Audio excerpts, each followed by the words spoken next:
fin du monde est à 7 heures.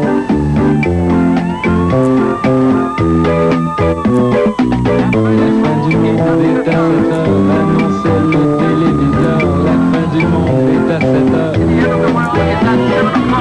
Avant d'aller voir les amis, il faudra leur téléphoner. Il y a un temps pour chaque chose, la vie, elle, ce n'est pas rose. La fin du monde est à 7 heures. Il reste 1 heure avant la fin du Le monde. ciel s'est enfin mis d'accord, éliminons de l'univers la race humaine par la mort. La parole est à Jupiter, envoyons donc un météore sur cette urgence que j'aborde, sauf sur Gertrude que j'adore.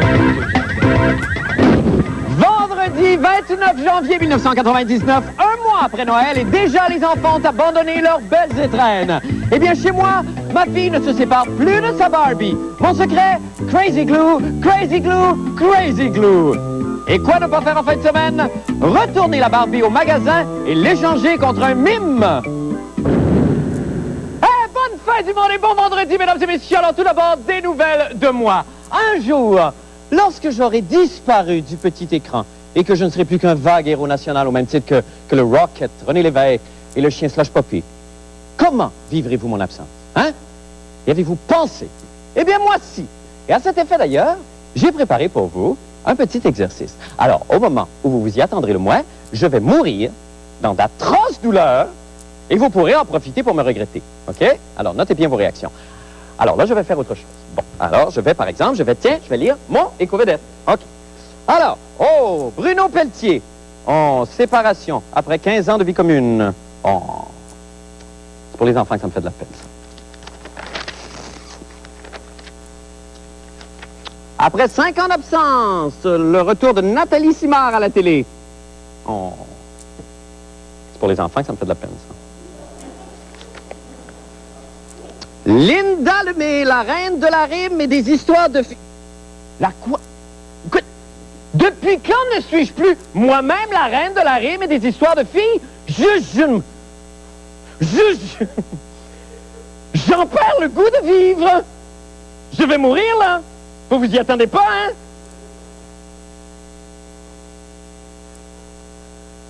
Dans d'atroces douleurs.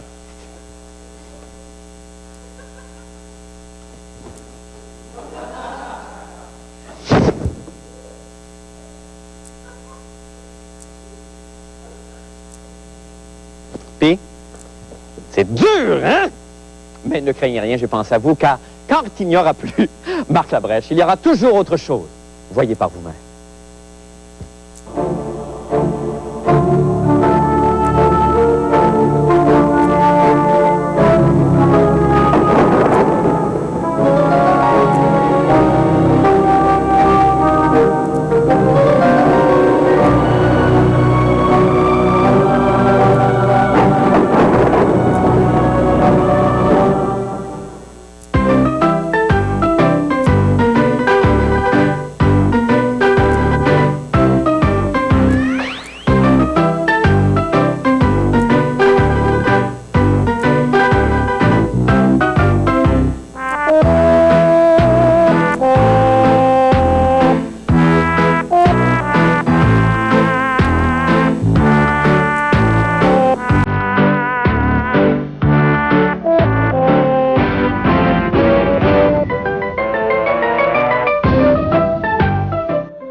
fin du monde. Retour dans le passé.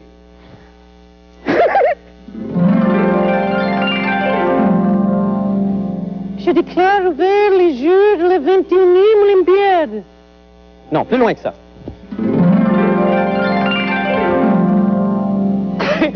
Au nom de la reine d'Espagne, je prends possession de cette terre païenne que je baptise Amérique. Non, c'est trop loin, ça. OK, alors, quand j'étais petit, j'avais un petit jouet avec lequel je me suis amusé pendant des années. C'était Mr. Snow Cone de Hasbro. Vous savez, le jouet là, avec lequel on pouvait faire des cornets. Bon, évidemment. C'était pas le vrai Mr. Snow Cone, parce que comme mes parents étaient pauvres, ils m'avaient acheté une espèce de siffleux empaillé avec les dents de même que je pouvais gratter sur les vitres de char quand il faisait froid. Avec du jam, là, c'était bon. Où sont allés ces merveilleux joujoux d'antan comme la Barbie lance-flamme et la pâte à modeler à saveur de gin fizz? Je me demande, les enfants aiment-ils autant leurs nouveaux jouets que moi je me les bien? Eh bien, Christian Tétrault, enquêtez pour nous. Il y a exactement un mois, nous étions entre Noël et le jour de l'an. À ce moment-là, l'enfant jubilait, il trépignait, il exaltait devant sa nouvelle bébelle, devant son frais petit cadeau. Et maintenant, aujourd'hui, un mois plus tard, qu'en est-il de cette joie profonde? Existe-t-elle encore? Ou si la bébelle a été rangée dans la dompe de ses souvenirs? C'est ce que la fin du monde a voulu vérifier pour vous aujourd'hui. Ben, j'ai pas joué encore avec. Pourquoi? Ben, parce que j'avais pas le temps, parce qu'il fallait que j'aille à l'école, puis j'avais pas le temps pour ça. Je jouais de toute façon bientôt avec ma mère. Ce soir, je jouais. T'as joué combien de fois avec? Seulement une fois. Une fois? Tu trouves-tu que c'est souvent une fois? Qu'un enfant, Yannick, soit tanné de son jouet au bout de si peu de semaines, c'est significatif de quoi? Peut-être parce que l'enfant a trop de jouets ou le jouet n'était pas intéressant là, pour l'enfant, selon ses intérêts à lui. Ou peut-être même que le jouet était trop compliqué, les parents n'ont pas pris le temps de lui expliquer comment ça fonctionnait. Il y a plusieurs raisons qui font en sorte là, que le jouet est tassé là, de côté là, dès les premiers mois. T'aimes-tu ça? Ou bien tu penses que t'aimes pas tellement ça? Ben, je pense que j'aime ça, là. C'est peut-être la déception face à l'image qu'il avait perçue du jouet. Des fois, ça peut être conçu soit par une mise en marché qui est très puissante, ou que l'enfant s'atterre beaucoup plus de son jouet. Moi, je dirais, le plus gros point, c'est ça, que l'enfant n'est pas capable de réaliser tout son imaginaire face à ce jouet-là. Je pensais qu'il était le fun, parce que je l'avais vu dans les magasins. Puis, finalement, tu l'as trouvé comment? Ben, un peu bébé lala, parce que mon frère, lui, il en avait un. Il était plus le fun, puis là, j'aime plus mon ordi. Ce qui est plus intéressant, celui de mon frère. T'as décidé d'arrêter de jouer avec. Oui. Pourquoi? Ben, parce que moi, je suis pas vraiment intéressée. Puis aussi, je trouve qu'il est pas vraiment belle. Toi, t'as quel âge? 4 ans? 6 ans. 4. 6. 4. 6. 4. 6. 6. Bon. Qu'est-ce que c'est qu'elle t'a donné au juste? Une robe rose nanane avec des petites affaires monstres. Montre les dents, voir à la caméra. Tu trouves ça laid? Oui. Pourquoi? Parce que le rose, ben, je déteste. Je trouve que c'est une couleur de fille. Est-ce qu'un enfant est un bon client, un bon acheteur pour vous autres, lui-même, là, sans ses parents? Bon acheteur, j'aurais peur de dire oui. C'est pas son rôle, mais l'enfant, quand on va le guider à travers des jouets, on va l'amener voir des jouets qu'il n'a pas connus, mais ça va l'aider à découvrir d'autres choses. T'aimes vraiment pas ça, hein? Non. Puis ta mère, comment est-ce qu'elle a réagi quand elle a vu que t'aimais pas ça? Elle a dit, ah, je pensais que t'aimais ça. Ben oui, je l'ai dit toujours quand j'ai eu le rose. Est-ce que tu me trouves niaiseux? Oui, un peu. Moi aussi, en tout cas.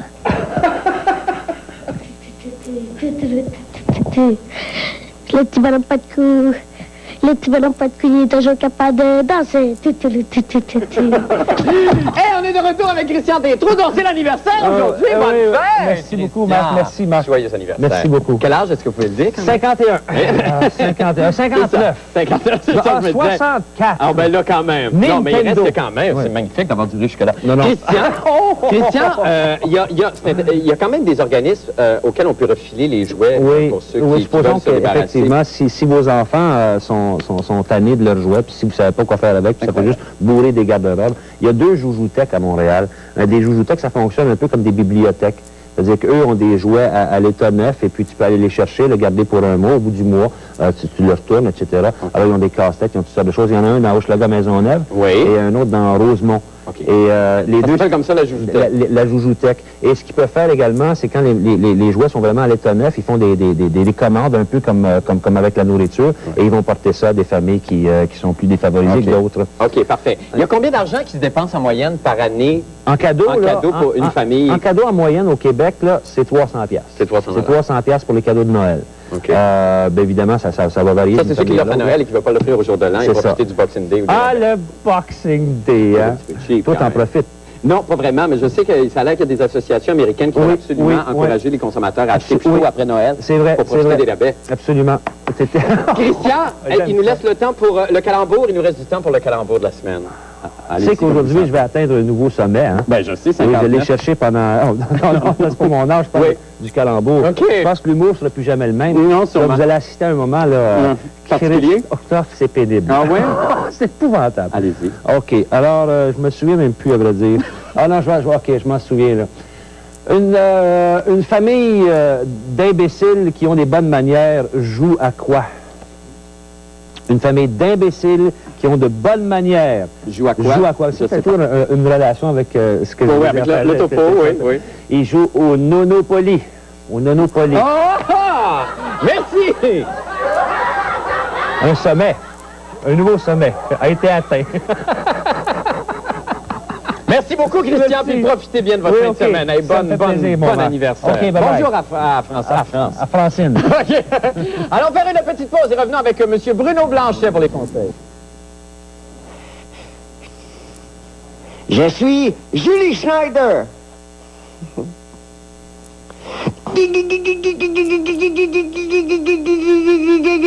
Hey toi.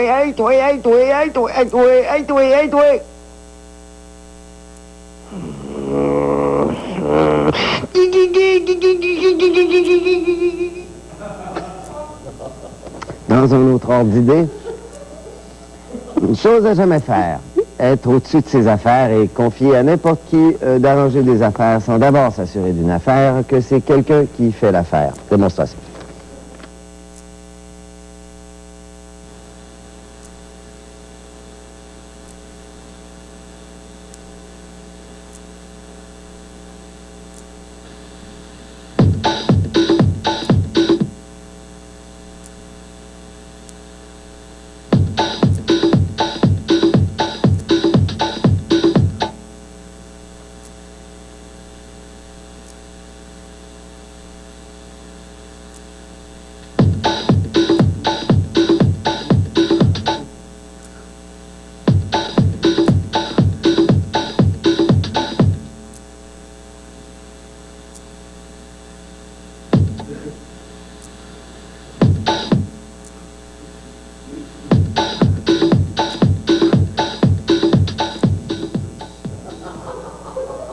Alors, pour terminer, quand on veut jouer à de quoi et qu'il manque quelqu'un, il ne faut pas demander à n'importe qui, parce que ça pourrait être quelqu'un qui pourrait penser qu'on veut faire de quoi d'autre que juste de quoi avec, et il risquerait de se passer quelque chose.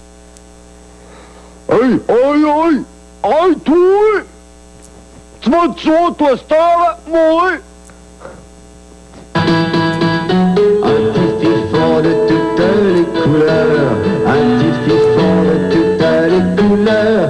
Lui m'avait dit oui, j'ai pas vu venir lui, il m'a surpris, ça m'apprendra.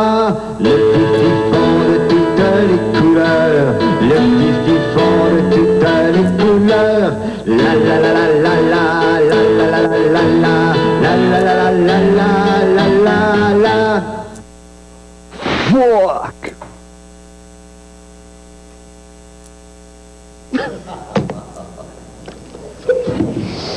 Merci infiniment, Bruno. Merci. Je pense que c'était très politically correct. Oui, vraiment, merci. Merci infiniment. Nous allons faire une petite pause et nous revenons avec le pire moment de la semaine tout de suite après.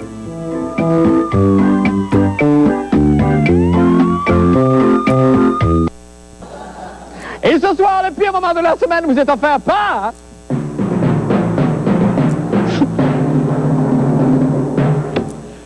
Pauloud! Oui! oui, qui depuis son succès dans le merveilleux monde magique du cinématographe, se révèle être un des pires acteurs de sa génération. Exemple. Coucou, c'est moi, le lutin de Québec 2002. Je suis venu vous apporter le dossier de candidature de Québec 2002. Il faudrait que tu votes pour nous. À Québec, c'est tout un carnaval. À Québec, c'est tout un festival. Et tu sais, après avoir vu le dossier, tu pourras faire ce que tu veux de moi.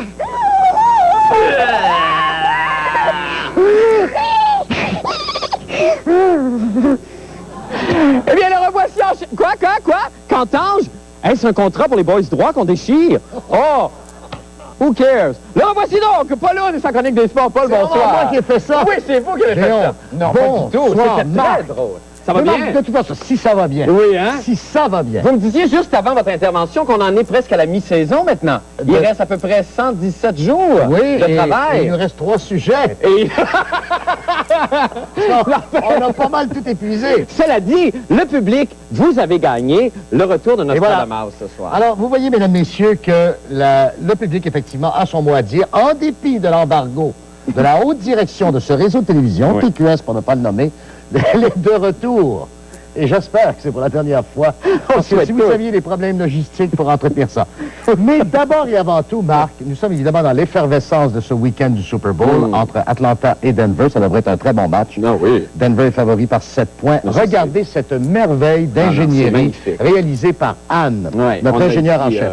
Elle a reconstitué, Marc, à l'échelle, le stade qui verra les deux équipes s'affronter dimanche. Regardez, les poteaux sont là. Vous avez le logo officiel. Ça, c'est de vous, par contre, ça, quand même.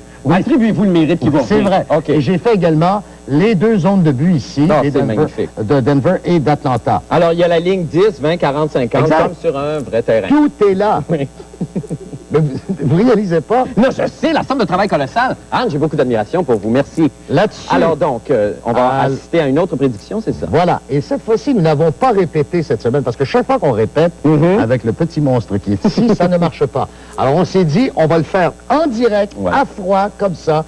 Et évidemment, le but étant le suivant, déterminer le gagnant du Super Bowl de dimanche. Si la souris traverse les buts des Falcons d'Atlanta, ce sont les Broncos qui vont gagner. Et l'inverse est vrai, bien sûr, si elle traverse la ligne des buts de Denver, c'est Atlanta qui va gagner. Bon, rappelons qu'elle a eu raison au match des étoiles de la Ligue nationale la semaine dernière en prédisant que l'Amérique allait gagner. Oui, c'est ce qu'ils avaient. Êtes-vous prêt? Oui, moi je suis prêt. C'était la seule fois d'ailleurs. C'était la seule fois, effectivement. Bon, d'accord. En ce qui me concerne, je choisis Denver. Denver, ok, d'accord. Allez, tranquillement. Je suis très nerveux. Non, mais c'est bien émouvant. Alors, c'est le moment. J'ouvre d'abord cette petite porte ici. Évidemment. Et voici le clapet de la guillotine qui va faire sortir Nostradamus. Ça y est, c'est une sortie! C'est une sortie! Et c'est bon! Les ça a marché! Il fallait pas répéter! Ça a marché! Il n'aurait jamais fallu répéter. Bravo! Bravo! Là, vous y faites pas, par exemple. Bravo! C'est magnifique! Donc, oui, c'est la première. Je sais, ça a été des semaines difficiles. Elle a traversé la zone des buts des Oui, je suis content pour vous. Ce qui veut dire, mesdames et messieurs, que Nostradamus a choisi les Falcons. Vous êtes content, hein? Je suis tanné de ça. J'aurais pu faire carrière, vous savez, j'ai un diplôme de géophysicien, moi. J'aurais pu faire carrière là-dedans. Cessez de nous écrire, j'en peux plus de cette damnée souris. C'est tout le temps qu'on a, ça va? Merci infiniment. Oui, non, ça va. Mettez-vous pas dans des états quand ça va pas. Réussi. Nous allons faire une petite pause et nous revenons avec le mot de Elle est dans la zone des Falcons d'Atlanta. Regardez là. Elle est revenue ici sur le...